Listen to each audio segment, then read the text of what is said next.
Peer পদ্ধতির কথা যদি বলতে হয়, প্রথমে বলতে হবে যে একটা পিয়ার পদ্ধতিতে যদি একটা নির্বাচন হয়, সেক্ষেত্রে দেশে একনায়কত্ব তন্ত্র, যেটা স্বৈরাচার, যে সরকার সরকার কখনো স্বৈরাচার হতে পারবে না, কারণ প্রত্যেকটা রাজনৈতিক দলের অংশগ্রহণ থাকবে সেখানে। হ্যাঁ, এখানে এককভাবে কেউ দীর্ঘদিন ক্ষমতা ধরে রাখার সুযোগ নেই। এবং আমি মনে করি যে পিয়ার পদ্ধতিতে নির্বাচন হলে আমার ভোটটা কাজে লাগবে, এবং দেশের উন্নয়ন হবে, তাতে কোনো দ্বিধা নেই। ঠিক আছে, দেশে নৈরাজকতা কম হবে, প্রত্যেকটা দলের অংশগ্রহণ থাকবে।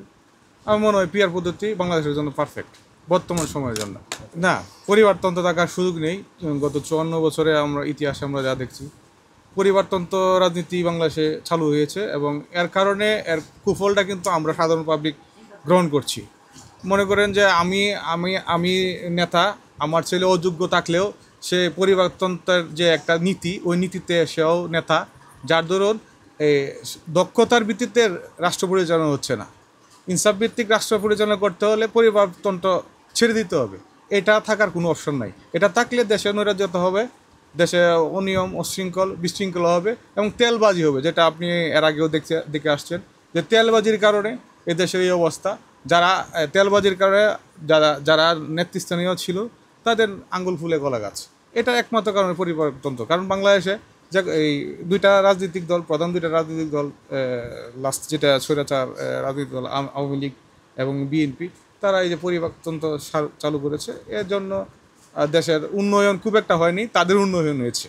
বাংলাদেশ জামাতে ইসলামী ন্যায় এবং ইনসাফ ভিত্তিক একটা সমাজ ব্যবস্থা গঠন করার জন্য সর্বদাই কাজ করেছে, জনগণের জন্য কাজ করছে, নিজের পকেট বাড়ি করার জন্য কাজ করেন। আপনি একটা জিনিস জেনে থাকবেন যে এই গত আওয়ামী লীগের আমলে, যে আওয়ামী লীগ 17 বছর ছিল, তার আমলে যে বাংলাদেশের দুটা মন্ত্রী, পার্লামেন্ট কিন্তু বাংলাদেশ জামাতে ইসলামের দুজন মন্ত্রী চালিয়েছেন বিএনপির আমলে।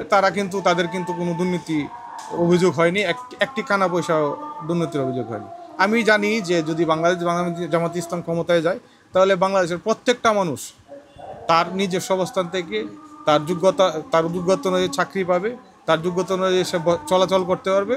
প্রত্যেকটা মানুষ, মানে ইনসাফ, সমাজে ইনসাফ প্রতিষ্ঠিত হবে। পার্থক্যটা হচ্ছে বাংলাদেশ জামাতি ইসলামী, যারা আমরা জামাতি ইসলামীর সাথে সম্পর্কিত, আমরা নর্মালি প্রতি মাসে আমাদের আয়ের একটা নির্দিষ্ট অংশ আমরা সংগঠনের ব্যয়ের বাবদ আমরা দিচ্ছি। আর আমাদের প্রত্যেকেরই, যারা বাংলাদেশ জামাতি ইসলামীতে সম্পৃক্ত আছেন, জেনে থাকবেন যে প্রত্যেকটা মানুষের কম আর বেশি তাদের একটা পেশা রয়েছে। এই পেশা রয়েছে, তারা কখনো মানুষের হক মেরে খাবে না, কারণ আমার পেশা আছে, আমার চলার মতো ব্যবস্থা আমার আছে। আমি চাই ইসলামিক আইন, আল্লাহর দুনিয়া, আল্লাহর আইন প্রতিষ্ঠা করার জন্য। আমি আল্লাহকে ভয় পাই, আমি কোনো নেতাকে ভয় পাই না, আমি কোনো নেতাকে পরোয়া করি না।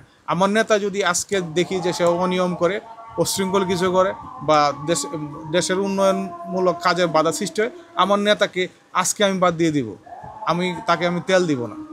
আমি আল্লাহর সন্তুষ্টির জন্য বাংলাদেশ জামাত ইসলামী করি। সবাই যদি আল্লাহর সন্তুষ্টির জন্য, বা ক্ষুধার সন্তুষ্টির জন্য, বা ক্ষুধার আইনে চলার জন্য সে রাজনীতি করে, তাহলে কোনোদিন সে দুর্নীতি করতে পারবে না, দুর্নীতি করার প্রশ্নই আসে না।